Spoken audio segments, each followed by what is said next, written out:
friends in Dhamma, those who practice Dhamma in harmony, and all Kalyana Mitta.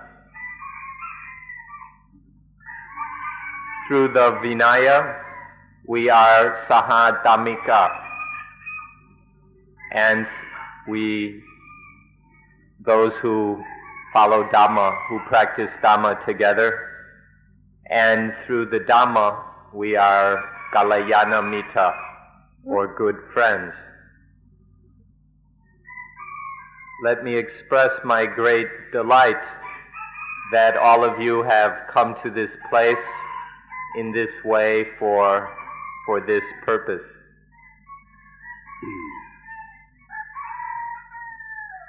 We will exchange our knowledge of Dhamma between us, and will examine the Dhamma of the Lord Buddha in detail. That we have chosen the early morning as a time to speak is due to various reasons.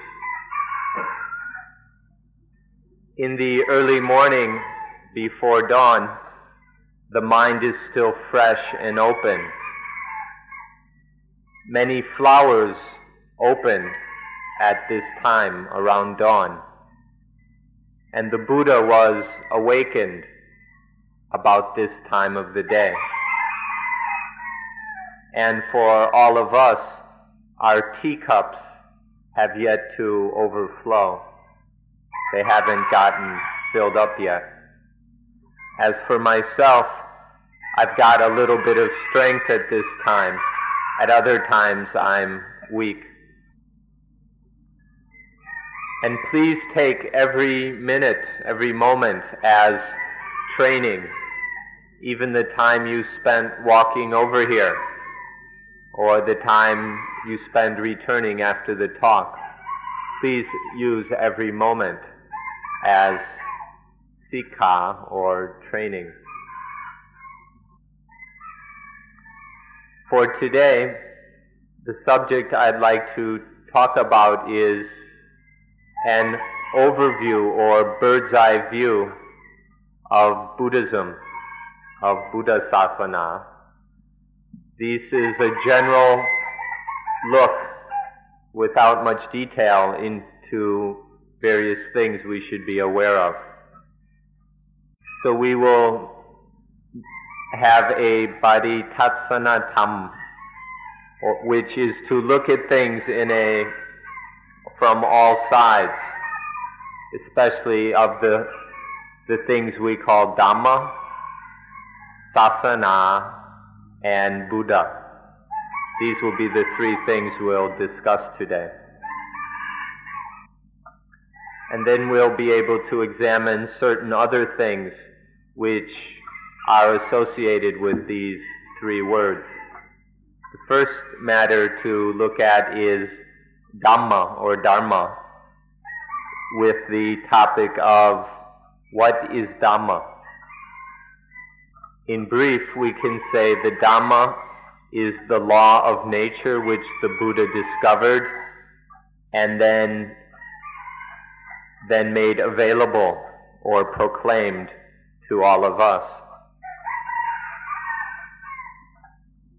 This word law or got there are two basic kinds.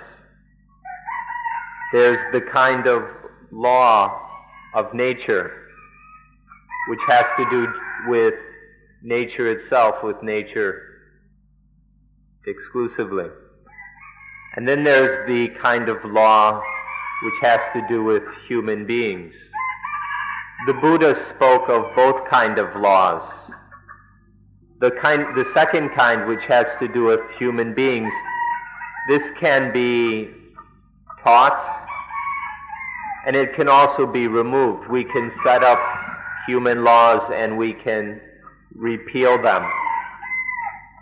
But the law of nature, this can neither be established or repealed, even by the Buddha.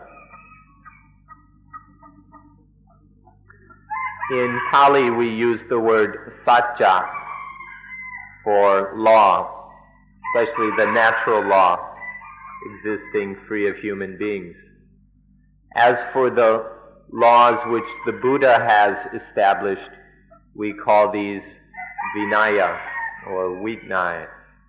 You should consider the difference between the words law and rule in this case. In Thai we have to use the same word goat in both cases, but it's fortunate that in English we can discriminate with the words law and rule. When we talk of law or satya, there is just one, and it's absolute, unchanging. There's a phrase in the Pali that says, the truth is one, there is no second. As for the Vinaya, these rules are something which the Buddha can establish and later repeal. Some Buddhas didn't establish any Vinaya at all, and then other Buddhas established a Vinaya which was sufficiently complete. Now we'll examine the Dhamma as the law of nature. When we look into this, we should look deeply and consider that which we call the dhatu, elements or essences. That things in this world are compounded of many dhatus, which if we look at it along the lines of modern science, comes down to atoms. If we look on the level of atoms, we'll see that in the atom each atom has its law, is governed by law. And then when we collect various atoms together, they're still under the power of the law within them. And then when we end up with molecules, or even when many molecules are come together and we have what in Pali is called a dhatu, or element, it is still, all of these are under some law, under their law. And in all cases, this law is fixed and unchanging. When we speak of dhatus, there are both the physical kind, the material kinds, such as which make up our bodies, and then there is the dhatu which isn't physical, which is immaterial. Nonetheless, all along, all elements are under the law. There's no way it could be otherwise. And so when the dhatus are compounded together, collected together in different ways, then we get all kinds of strange and wonderful things. We get these bodies which are made up of various dhatus. And there are then mental things which aren't physical, but are still made up of dhatus. And then there are things which are alive, and there are things which are without life. But the law applies to all of them. And so there arises that which we call the law of itapajayata, the law of conditionality. When we're speaking collectively of both material, physical, and mental things, then we call this law itapajayata. But when we speak only of living things, things with consciousness which can think and experience, then we call the law is called paticca samuppada. Please remember this and be very clear that when we're speaking in general terms about everything, whether material or mental, then we speak of the law of itapajayata. However, when we're speaking specifically of things which are conscious with minds, whether animals or humans, then we call it the law of paticca samuppada, or the law of dependent origination. When we're not careful, these words get all confused and we use them interchangeably, or sometimes even get them reversed and backwards. This happens even in Thailand. It even happens in Sri Lanka, Burma, and Cambodia, that these important words get confused so that they're often used without any standard or principle. Even in the Pali, it's a bit unclear. When speaking in general terms of all kinds of things, the Buddha used the word itapajayata. But when speaking of living beings, animals capable of experiencing happiness and dukkha, then he used the term itapajayata paticca samuppada, which is pretty long. So we commonly cut it down to just paticca samuppada. But the Buddha often used the phrase itapajayata paticca samuppada. So even the Pali can be a bit confusing for us if we're not careful. Next we should look at the law itself. This law is absolute. It's totally just. It's supreme.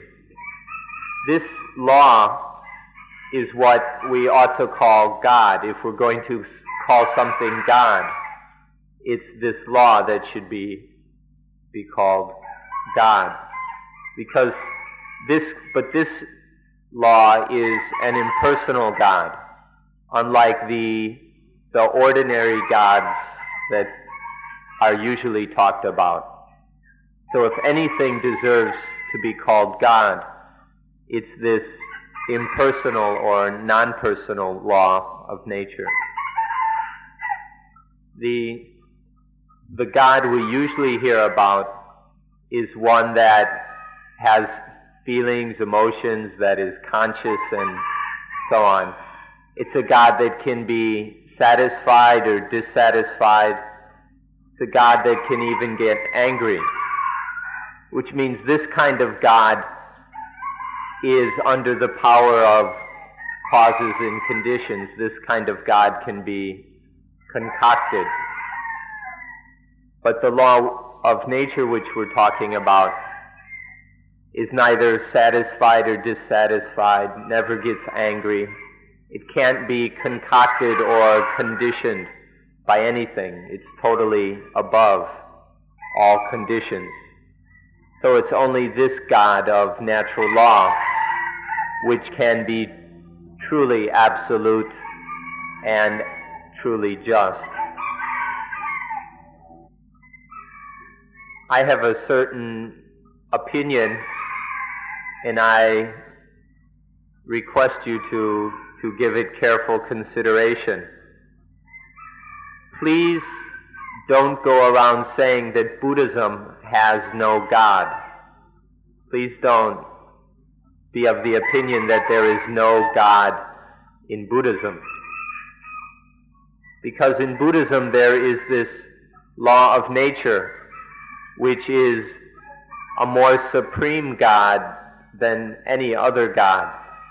It's the most supreme, the highest God. This impersonal, so we can say that Buddhism has a God, but of course we mean an impersonal God. So to to understand that there is a God in Buddhism is in line with the truth. Please give this your fullest attention. Westerners generally think that to be a religion there must be a God. And so if there's no God is talked about, then they feel that it's not a religion. So many from the West have considered that Buddhism is not a religion, which is totally false and incorrect. But we've got a God that is more than God, and so we have a religion that's more than or beyond religion. Exactly what religion means is something that they're arguing about endlessly. But if we take the literal meaning of the word, it's not so difficult. So for us, let's take religion to be the observances or practice which binds humanity with the highest thing. If we understand religion in this way, then we see that Buddhism is the supreme religion because it binds humanity with Nibbana, which is the highest reality or thing. The Buddha investigated life deeply until discovering this law. Saw that this law applied to everything from the smallest atom to when all the atoms come together into a universe or the cosmic system or whatever we call it. So the Buddha searched until discovering this law, and then he saw how we could depend upon or rely upon this law in order to quench dukkha. From the smallest, lowest thing to the biggest and highest, this law applies to everything. And especially when we consider the mental dukkha, the mental pain and suffering of human beings, this law also applies. Animals don't have this problem of mental dukkha, but human beings do. And if we wish to solve this problem, then we must rely upon the natural law in order to quench the mental suffering of human beings. So we must apply this law on the highest level to solve this problem.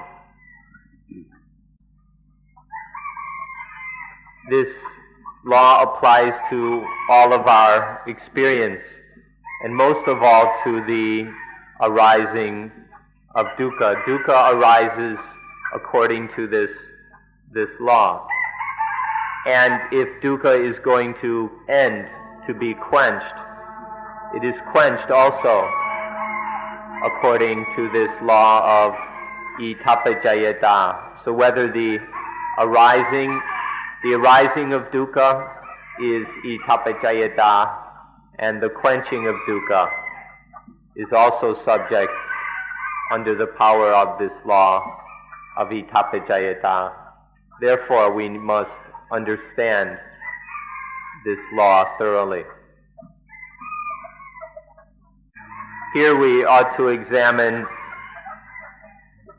a few questions. First, what caused this law to arise? Second, what exactly is the law itself? Third, who discovered the law? And fourth, who will understand this law and be able to benefit from it, make use of it? Some religions, in a kind of all-encompassing way, call everything God. They say that the one who made the law and the law itself is both God. but then they speak of God as someone who has likes and dislikes and uses the law accordingly. And so this way of speaking isn't exactly correct. To say that, God can use the law this way when he's happy and this way when he's displeased. If we look more carefully, more deeply, we can see that there is the law within nature, the law which is inherent in nature, and out of this arises what the law we're talking about. And then the Buddha was the one who discovered this law, and then the Sangha are those who must understand this law and practice it in order to quench dukkha. Some religions say that God established the law of dependent origination. But how could that be? How could God establish a law when the law comes out of nature itself?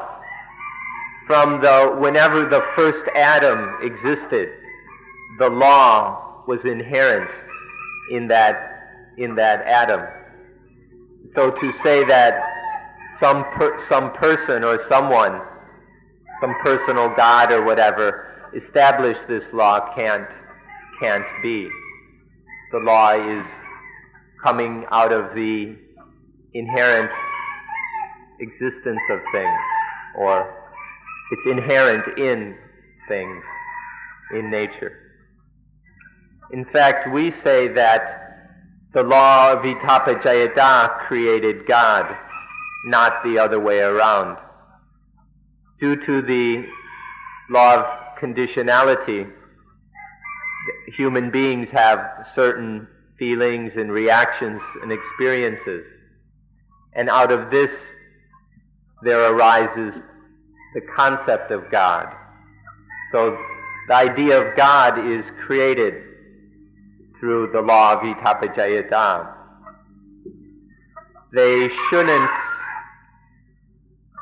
take advantage of people or deceive them by saying that God created the law of nature, the law of Vitapajayata. It's not very fair or proper to deceive people in this way, saying that that God created the law of nature. Since we're speaking of nature, we ought to continue and see that nature has four basic aspects or meanings. There are four basic meanings to the word nature. The first is nature itself, what in Thai is called Dhammacha, or in Pali is just called Dhamma. Dhamma means nature. Then there is also the law of nature, the natural law in nature, the natural law of nature, which we've been talking about. Then there is the duty according to the law of nature. Because of this law, there is an inherent duty that is always to be done. And then finally is the fruit or result that comes from doing that duty. So these are the four meanings of nature or of the word Dhamma. Dhamma can be translated as nature, as the natural law, as duty according to or in line with natural law, and the fruit, the result of doing that duty. These are the four meanings of Dhamma or nature. So when the Buddha taught about various things such as the 6 dhatus, when he talked about the 6 elements the four physical ones, Vijnana Dhatu and the space element. He was talking about nature in the first meaning. And then he discovered and taught the law of nature under which all these dhatus, to which all these dhatus are subject. And then, which is the second meaning of Dhamma. And he taught how to practice. He taught the duty to be done in relationship to all these dhatus and the natural law. This is what we call duty, the third meaning of Dhamma. And then he taught about the results of doing the duty, whether we call it Maggaphala, path in fruition, or Nibbana. He also taught about the result. So the Buddha taught all four aspects of Dhamma. He explained all the different meanings within his teaching. If we use the Pali terms, it's concise, straightforward, and clear. First there is Sabhava Dhamma, which is things existing in themselves, or things in themselves. This is the first meaning of nature, Sabhava Dhamma. Then there is Satcha Dhamma, which is truth, or the law. Next is Patibhati Dhamma, the duty to be practiced. And then last, Pativaita Dhamma, the results or fruits of that duty and practice. So we have these four Pali terms which correspond to the four meanings of Dhamma. There's Sabhava Dhamma, Satcha Dhamma, Patibhati Dhamma, and Pativaita Dhamma. Our duty is to thoroughly understand all four of these meanings. And you should know that all four of these are ourselves. All four of these are found within ourselves. Sabhava Dhamma, nature, things as they are in themselves. This is our body, our minds. The Satcha Dhamma, the law of nature, is right here within ourselves. It's within all this mental, material existence that we call ourselves. The Patibhati Dhamma, the duty to be practiced, is to be practiced here within ourselves. And the Pativaita Dhamma, the fruits of that duty of practice, are within us as well. When we practice correctly according to the law of nature, there is sukha, joy and peace. When we practice foolishly, incorrectly, then the result is dukkha, is pain and stress.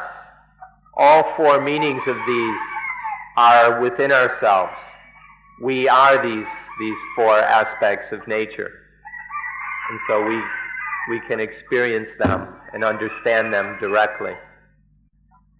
And then outside of ourselves, all other animals and our human comrades, all of them exhibit these four meanings. And so we must understand and perform our duty correctly regarding these four meanings, regarding the natural law, whether within ourselves or outside of ourselves. Because the natural law controls, regulates everything, both that which is within us and that which is outside of us. If we teach this law to people, if we teach people so that everyone understands this law, then there won't be any more fighting and killing. Because through understanding this law, everybody will realize that we're friends, we're comrades in birth, aging, illness, and death. So by teaching this law to the world, there can be genuine love and understanding in the world. This is true even if we speak in rather strange or humorous ways, such as we can say this applies to the entire cosmos. The whole cosmos itself is the Sabhava Dhamma, is nature. And then all of this cosmos is under the Satya Dhamma, is under the power of the law of nature. And then all the members of this cosmos must perform their duty, the Bhati Dhamma, within this cosmos. And then there is either sukha or dukkha, according to how the duty is performed. No matter what level we speak on, no matter which cosmos we're talking about, whether this one, the next one, or whichever one, they all are subject to these same basic facts, this same law.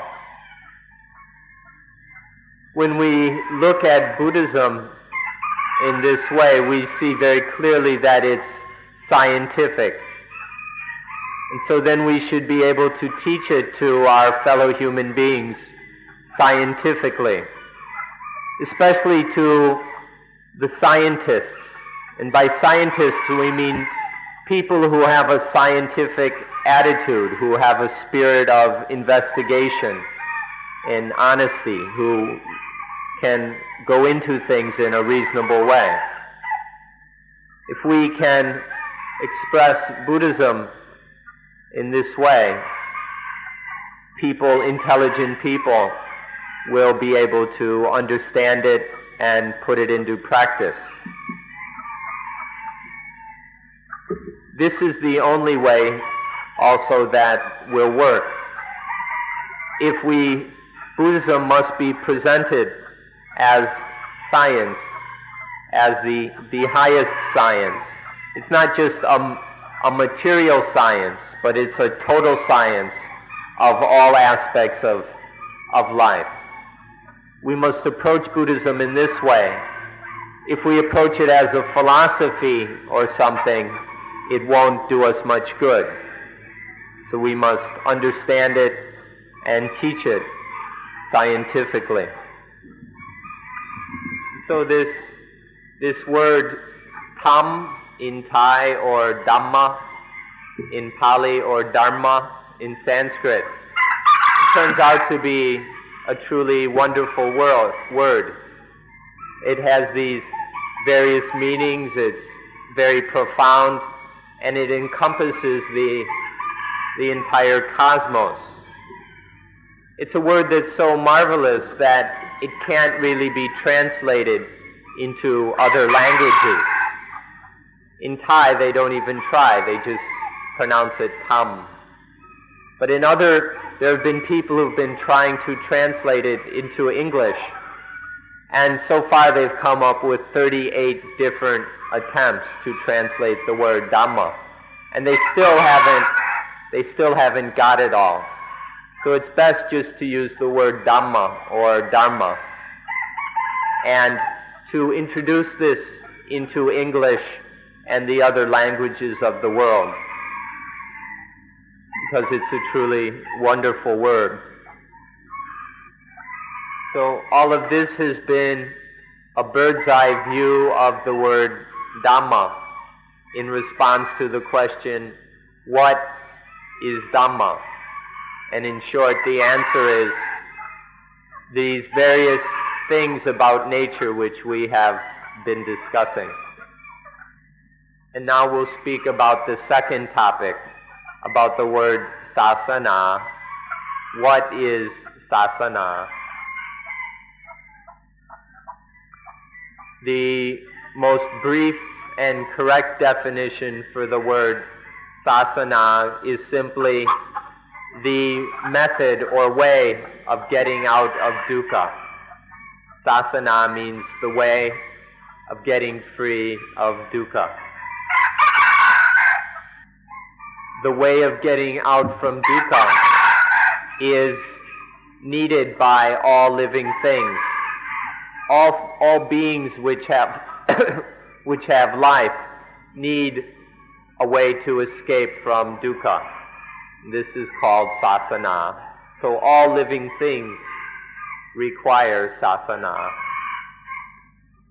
If we look, we'll observe that all living things, everything without all living beings, have their way of escaping from dukkha. This applies to all living things, without exception. Crabs and rats have their way of escaping into their holes to avoid danger. Birds escape by flying up into the sky. Other animals can run and flee from the danger.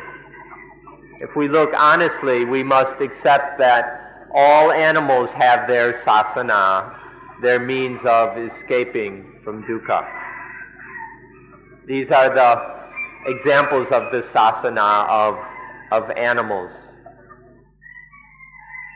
We have an instinct to be afraid of death, to be afraid of danger and death. This basic instinct, the instinct of flight, or the survival instinct, is the foundation of sasana, or religion. All sasana, there wouldn't be any sasana if it wasn't for this survival instinct in all of us. There are there's both physical suffering and mental suffering. Animals have the advantage because they only have the physical suffering, and so they can deal with it rather easily. Human beings, however, also have these very complicated and profound minds, and so there's also very complicated and profound mental dukkha for human beings. And for this reason, we're unable to escape from dukkha completely.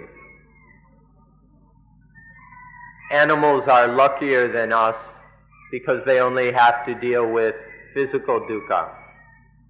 Human beings have all kinds of mental dukkha, and we haven't been able to solve it to this day. We still have all kinds of problems and conflicts and everything.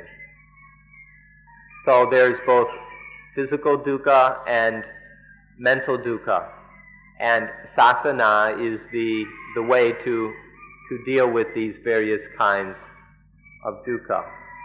Don't say that animals don't have their sasana. They do. All animals have some form of sasana to deal with their physical dukkha. And then this is also the foundation for human sasana when we attempt to deal with our mental dukkha.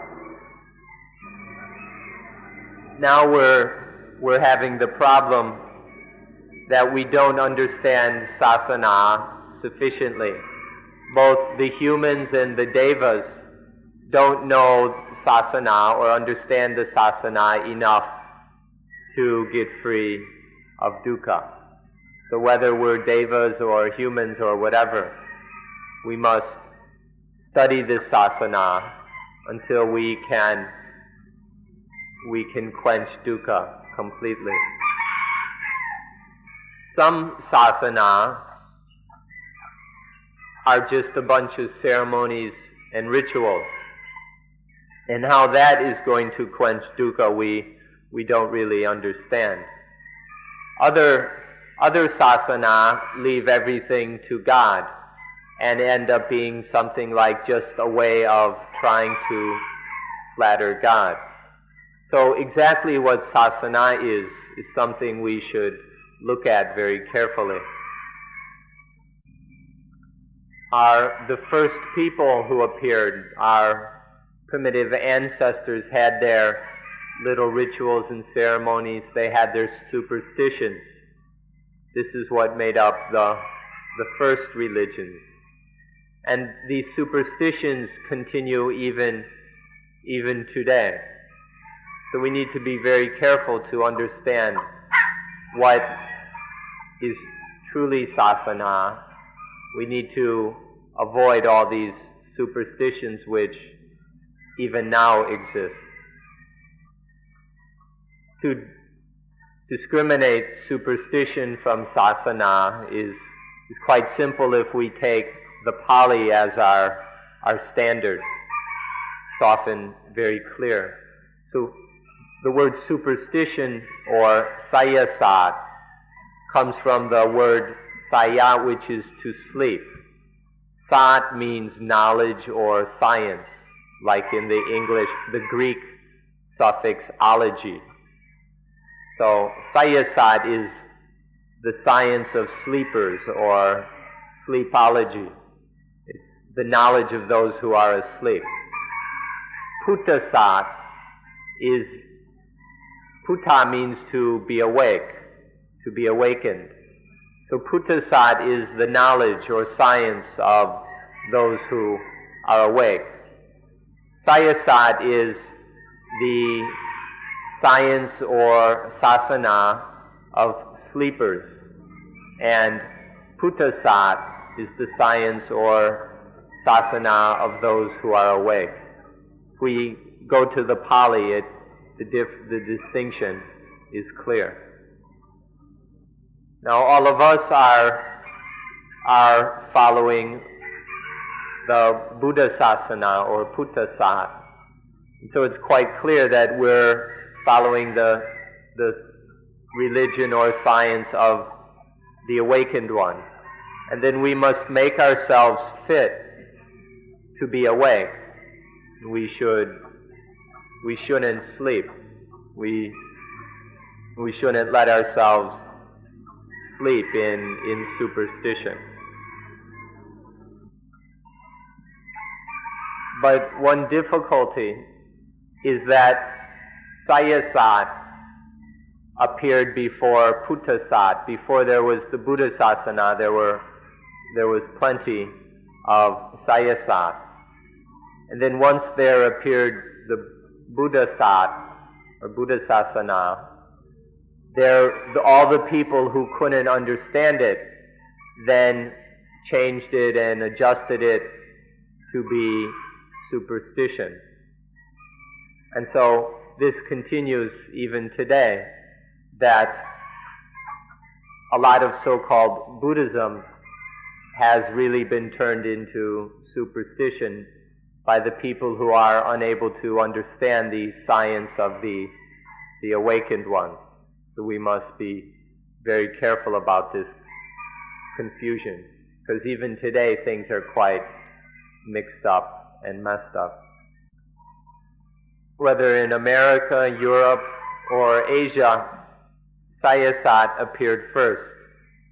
All of us, all human beings, are born lacking wisdom. And so sayasat or superstition must appear first in each of our lives and in each of our cultures, until one day we meet up with something higher, with puttasat, with Buddhism. But even so, sayasat and puttasat are still mixed up together. So we need to be very careful. Even in the West, they're mixed up. Supposedly these scientific Western cultures are still quite confused with superstition. For example, when all kinds of modern technology and science is used to build a ship, they still have to, before they launch the ship, they still have to break the bottle of champagne on its bow.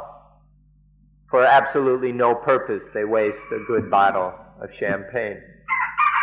And so, even nowadays, sayasat is mixed up with science.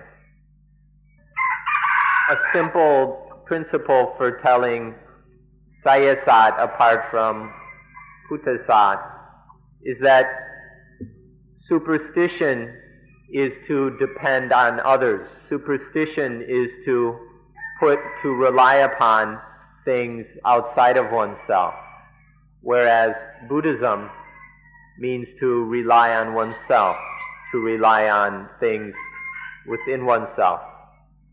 Sayasat is based in faith, in believing things, whereas Putasat is based in intelligence, in wisdom. Sayasat is just blind faith, and Buddhism is the approach of wisdom. For Buddhists to rely upon, to seek help from from spirits, ghosts, from the devas, even from the biggest deva of them all, God, to seek any help or to depend on any of them or anything, on anything outside of oneself. Buddhists should understand that all of this is superstition. Except those who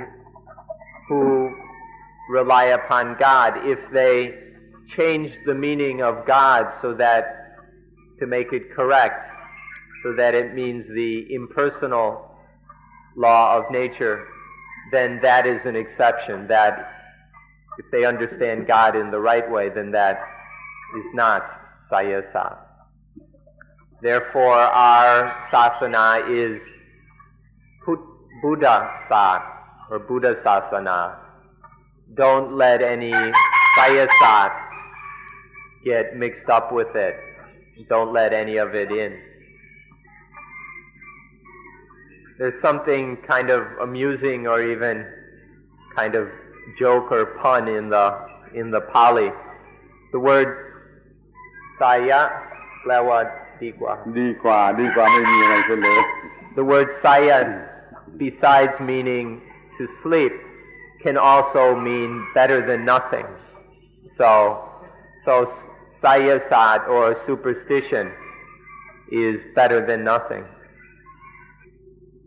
So the people living in the woods, or the primitives long ago, or even now, they have their so-called superstitions, which are necessary for them to survive. And this is, of course, better than nothing. The aim of Buddhism is to destroy Sayasat, or superstition. If you reflect upon what is called Silapata Paramasa, one of the first fetters, its meaning is the same as superstition or Sayasat. And the point of, and Buddhism seeks to free us from such fetters. Silapata Paramat means to understand or practice Dhamma in a way that is incorrect according to that Dhamma's meaning. So to take some Dhamma or teaching and to understand it and practice it incorrectly. This is a fetter or sanyojana which we must abandon, which we must get free of, in order to realize Sotapannahood, or stream entry. For example, dana or tan, giving or alms, charity, has the meaning of it, or the purpose of it, is to decrease selfishness. But people are giving dana instead as kind of an exchange in order to buy heaven or buy paradise. So this is to practice dana foolishly, to turn dana into a superstition. Or take sila.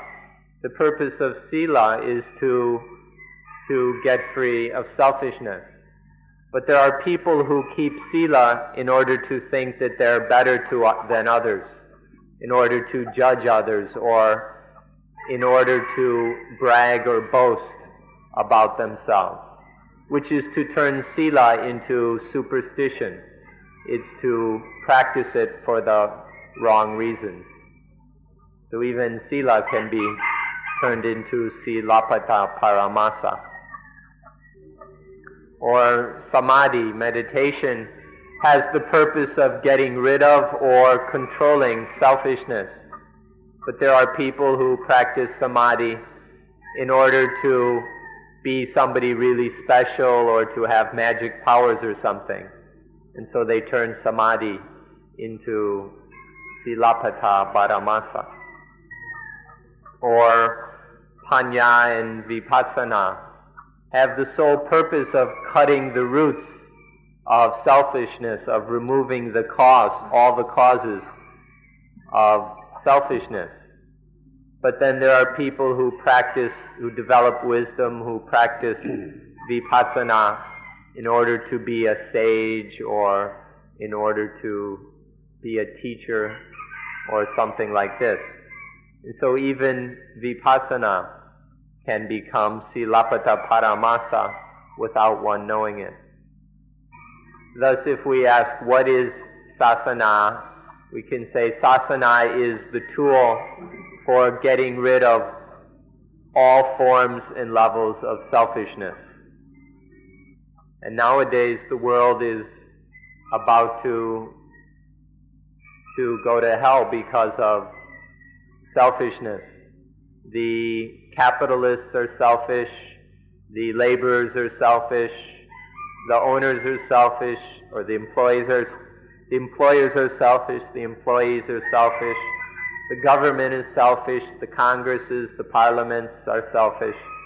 The world is going to ruin because of selfishness. The UN, for example, is a meeting place where people argue about their own selfish interests. It's a place for arguing and competing and dividing up the pies.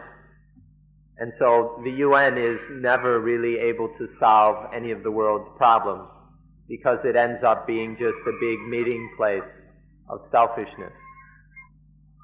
We ought to end the UN and put a UR in its place.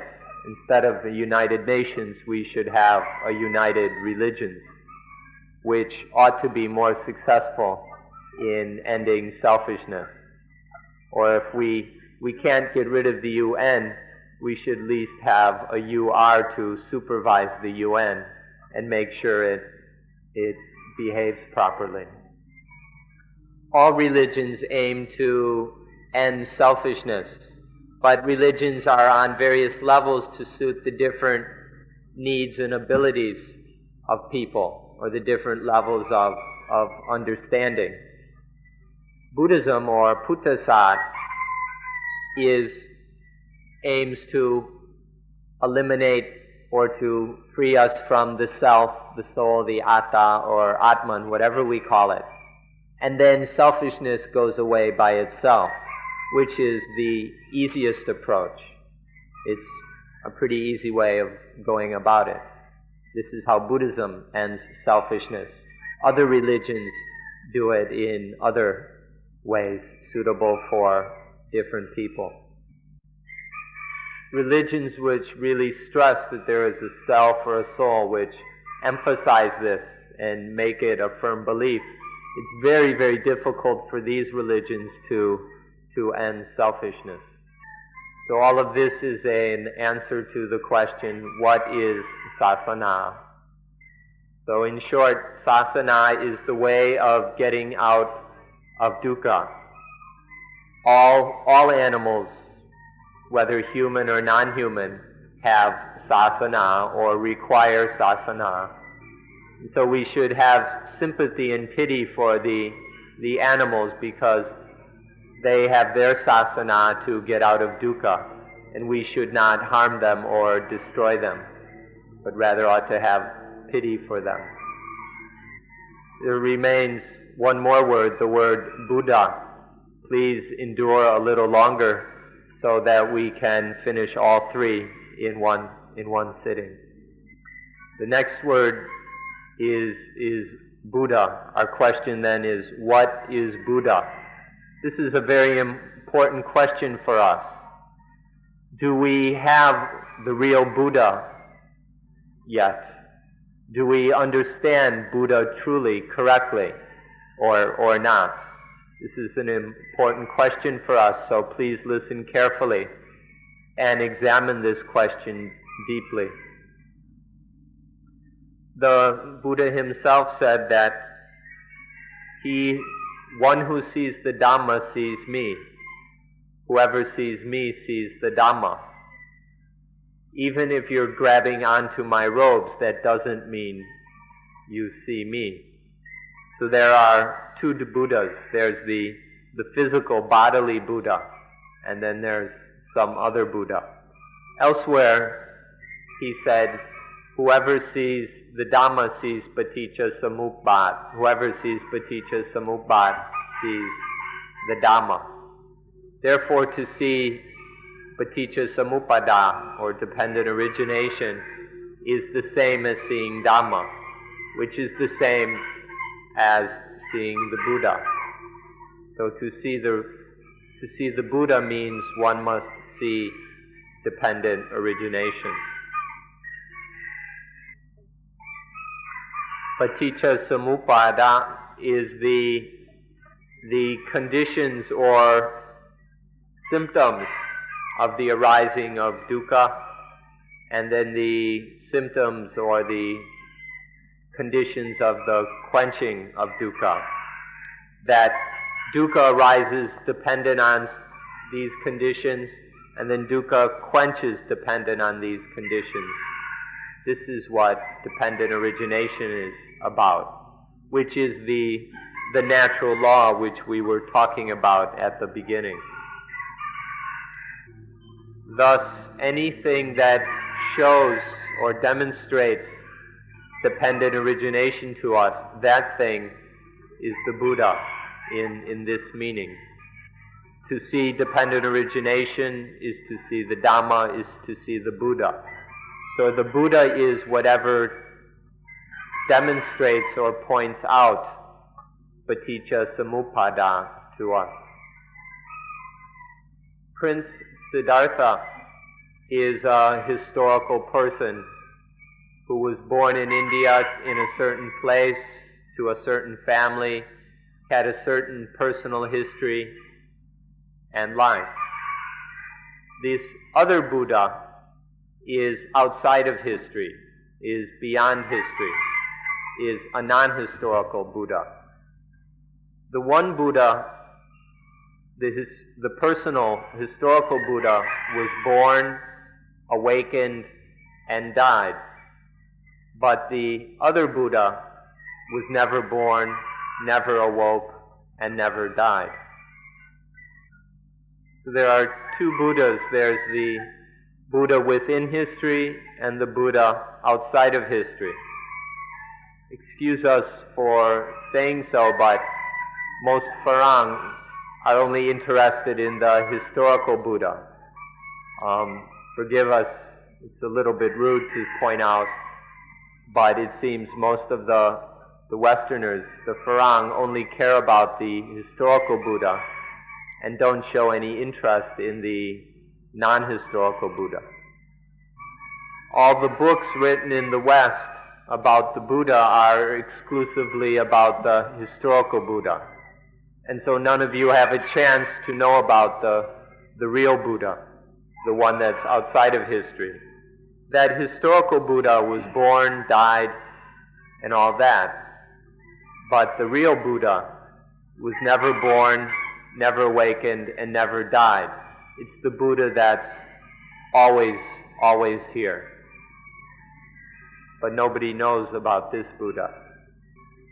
Or to make it simpler and easier to listen to, we can say that there is the Buddha that is the law of nature. There's the Buddha, which is the law of nature, and there is the Buddha who pointed out, who told us, who tells us about the law of nature.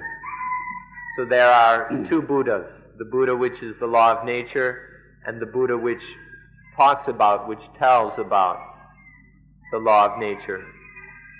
Which one of these do you regard as the Buddha? Which one of these is your Buddha? One Buddha is eternal. The other Buddha is temporary or temporal. There is only this second Buddha is born and dies, and there have been many of them. But the other Buddha is only one. So there's the one, the Buddha which is one, which is eternal. And then there are the many temporary Buddhas. Which is the one that you think about? Next we must ask, how do we practice regarding the Buddha? If you study the Kalama Sutta carefully and deeply, you'll see that we must not believe even the Buddha himself. We must not believe the words, the teaching of the Buddha. We shouldn't even we shouldn't even believe the Tipitaka. If the 9th item in the Kalama Sutta says, don't believe someone just because they're a believable person, just because they look and sound like someone you can trust. The 10th item is, don't believe someone just because they're my teacher. So even our own teacher, the Buddha, we should not believe. And another one is, don't believe something just because it's written down in a Pitaka, in a book or a text. So it's quite clear that we shouldn't just believe in the teachings of the Buddha or in the personal Buddha himself or any of these books. Instead, we should believe only in the non-historical Buddha, the law of nature itself. The only thing we can really put our faith in is the law of nature. So instead of the historical Buddha, believe in the non-historical Buddha. All of the historical Buddha's teachings have the display or point to the other Buddha. But if we believe what the historical Buddha says, then we won't be able to see the other Buddha. If we immediately believe what the Buddha says, then we won't be able to see the law of nature. So be very careful. So don't believe in the historical Buddha. Don't believe his words. Don't believe the collection of the words in teaching. Instead, believe only in the reasoning, and the law of nature, which is contained within the Buddha's teaching. Don't believe in the temporal Buddha, his words or his teaching, but believe only in the law of nature, which is the reasoning contained in the temporal Buddha's teaching. So the real Buddha, the eternal Buddha, can be found within the teachings of the Buddha. But we can only find it if we don't believe in the Buddha and his teachings, the temporal Buddha and his teachings themselves. If we believe in the words, then we get stuck in those words. If we believe in the speaker, then we get stuck on that speaker. If we believe in the holy books. We get stuck in the Tipitaka, in those books.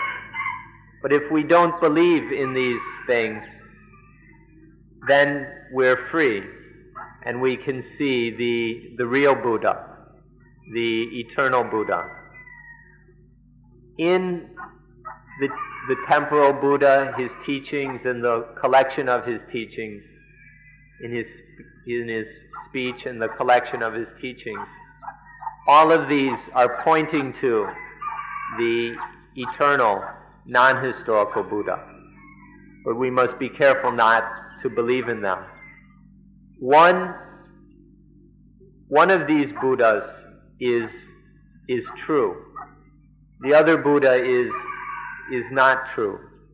So we must be careful to find the right Buddha, the true one.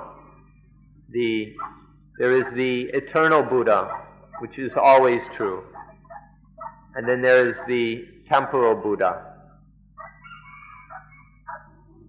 In all the teachings in the true teachings of the temporal Buddha, there are three qualities. First, there is something new that we've never heard before, namely the total quenching of dukkha. Second is a reasoning that shows that dukkha can be quenched.